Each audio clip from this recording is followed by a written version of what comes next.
why did you want to support Genuine Futures today? Well, I think it's a good idea, especially for the youngsters, that they have something to aim for. A lot of youngsters don't have anything to aim for when they finish school because there's nothing out there for them. So I thought it was a good idea for them to be able to get out of bed in the morning.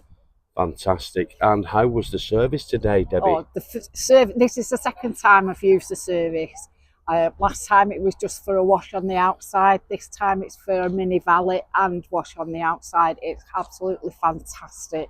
I would definitely recommend them to anybody. You know, they've looked after my property as well, which is a good thing. Fantastic. And what would you say to any other businesses why they should support Genuine Futures, Debbie? What I would say is, you know, it's easy to support people if you put yourself out there to do it. If you don't do it, then you can't complain about people not doing things.